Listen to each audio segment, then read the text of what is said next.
Baik adik-adik, sekarang kita akan masuk ke dalam bagaimana rumus mudahnya untuk turunan. Ya, sudah dibuatkan rumus turunan supaya kita tidak selalu mengerjakan turunan seperti yang kakak bilang tadi, tidak perlu selalu menggunakan limit begitu ya. Tetapi memang untuk melatih sistematika berpikir kalian, melatih logika berpikir kalian, maka biasakan ya untuk beberapa soal gunakan limit begitu ya.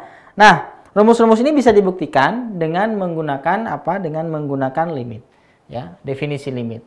Ya, kita sekarang akan belajar rumus dulu untuk rumus turunan aljabar.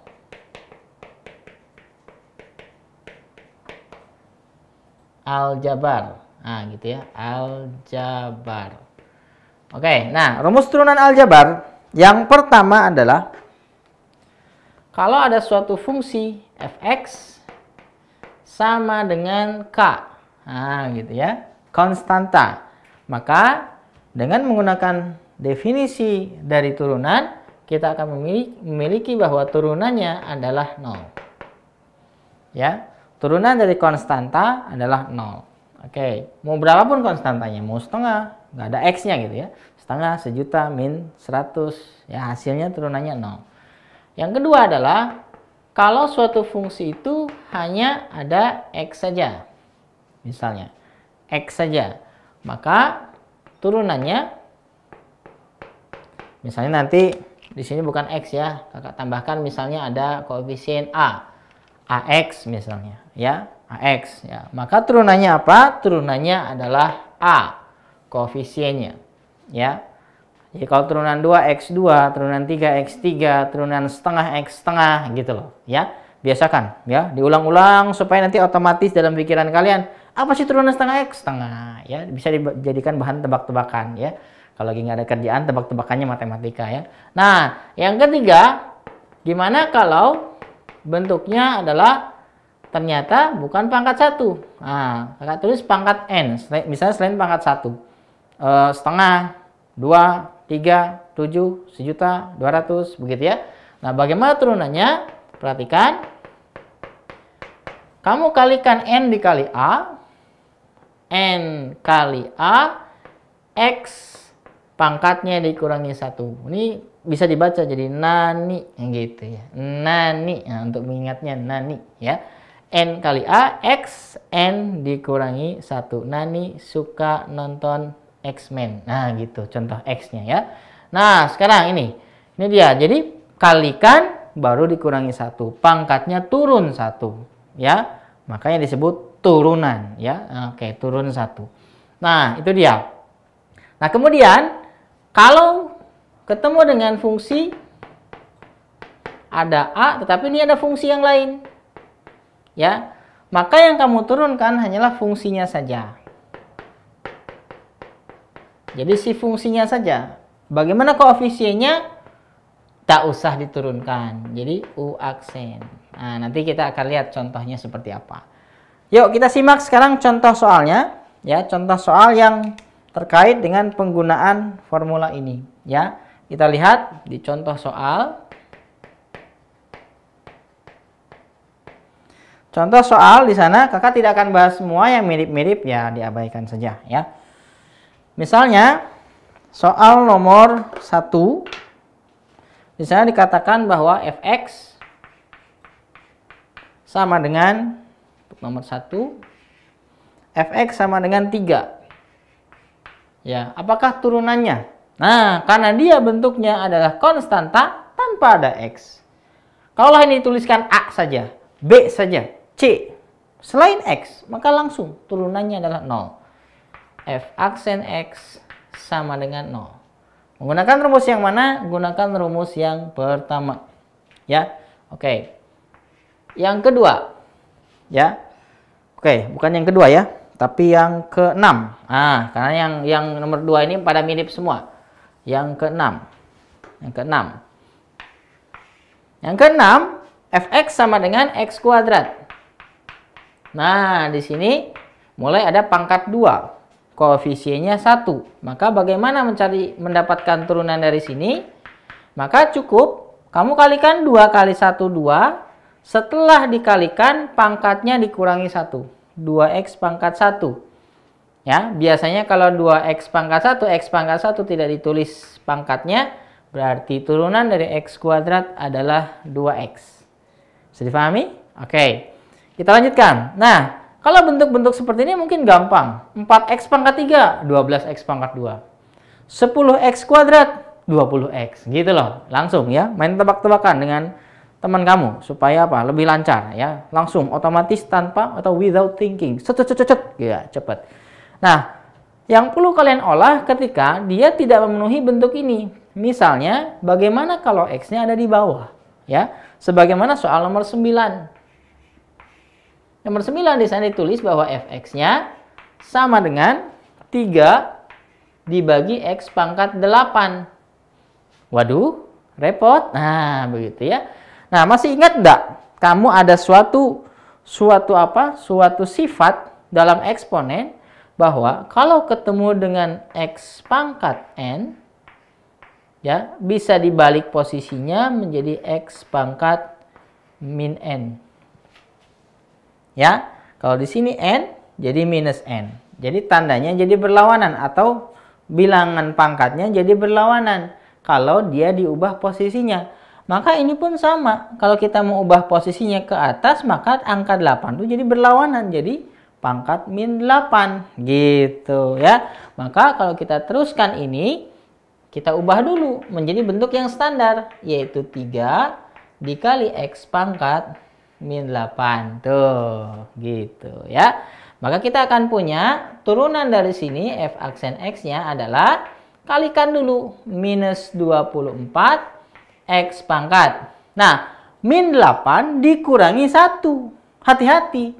Kalau kalian kurang jeli, makin mengecil. Kalau min 8 dikurangi 1 bukan malah jadi min 7, tapi jadi min 9 ya. Min 9. Nah, terkadang si pembuat soal menginginkan bentuk pertanyaan dengan bentuk jawaban itu mirip. Apa sih maksudnya, Kak? Nah, maksudnya begini. Kalau soalnya pangkatnya positif, maka jawaban buat pangkat positif. Berarti gimana? Balikin lagi, ya, balikin lagi. Balikin lagi, maka kita punya f aksen x-nya akan sama dengan apa? Kita balikin lagi. Minus 24 dibagi x pangkat 9. Jadi agar dia pangkatnya jadi positif, ubah lagi kedudukannya. Bisa? Oke, gampang ya. Oke, soal yang lain yang agak berbeda. Tadi kalau bentuknya adalah, ya, bentuknya kalau x-nya ada di bawah. Gimana kalau bentuknya akar pangkat? Oke, perhatikan soal nomor 11. Ya, soal nomor 11 di contoh soal yang keberapa itu ya, di situ ada dalam catatan.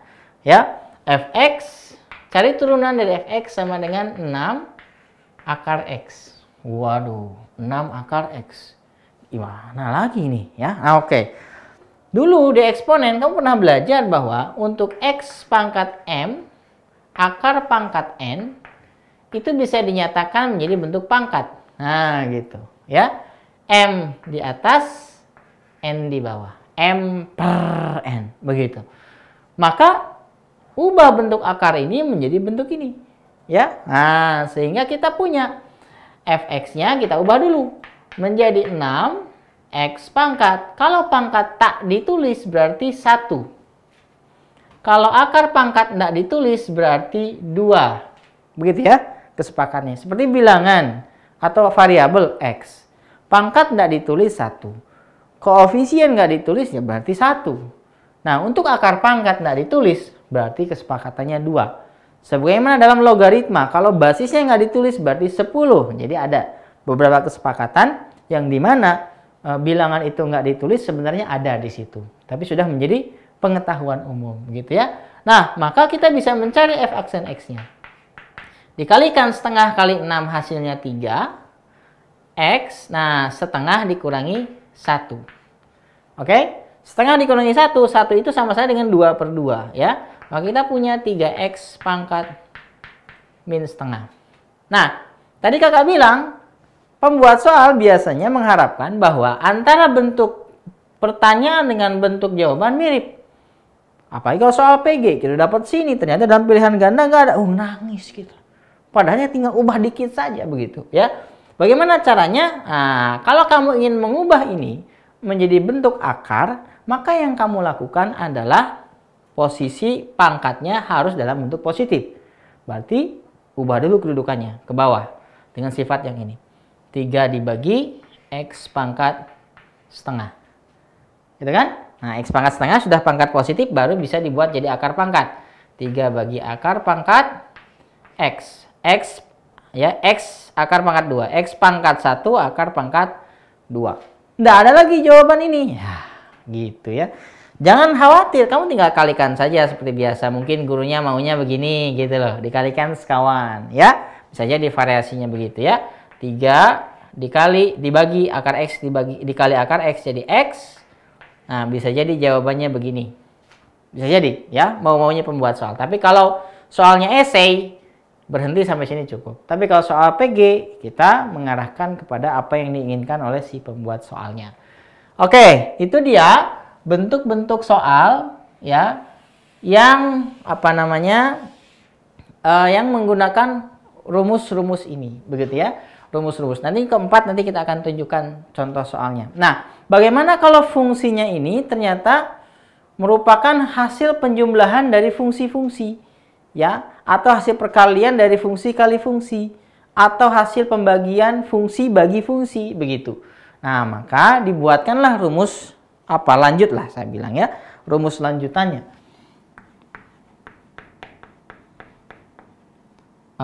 Rumus lanjutan.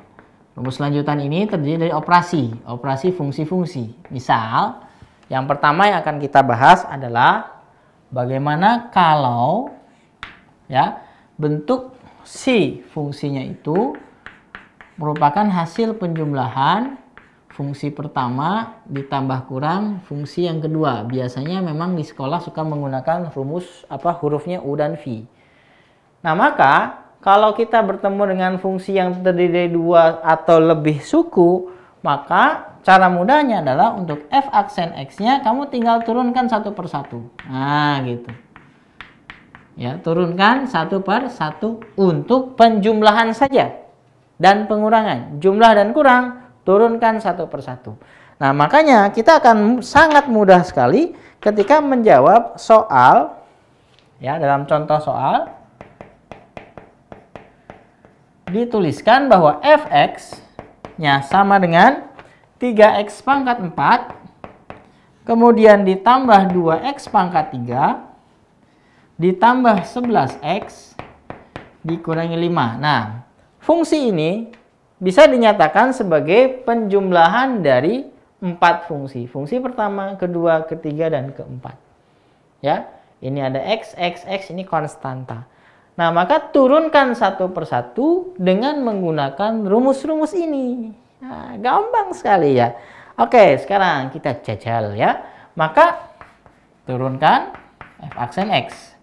Turunkan ini, berarti kamu kalikan 4 kali 3 hasilnya 12 x gitu ya. 4-nya berkurang 1, 3. Oke, gampang.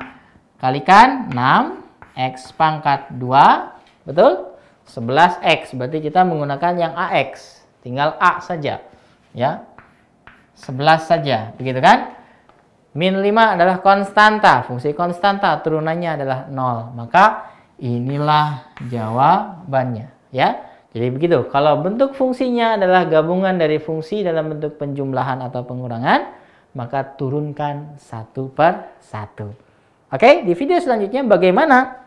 Kita akan belajar bagaimana kalau fungsinya itu adalah bukan hasil penjumlahan, tapi hasil dari perkalian. Begitu ya. Dan kita akan belajar juga bagaimana kalau mencari turunan fungsinya adalah hasil dari pembagian. Nah, begitu ya. Apakah kita boleh turunkan satu per satu? Ya, ataukah kita juga boleh turunkan satu per satu kalau bentuknya pembagian? Oke, stay tune nanti di video yang ketiga. Tapi sebelum masuk situ, kerjakan kuisnya ya. Dan tetap semangat.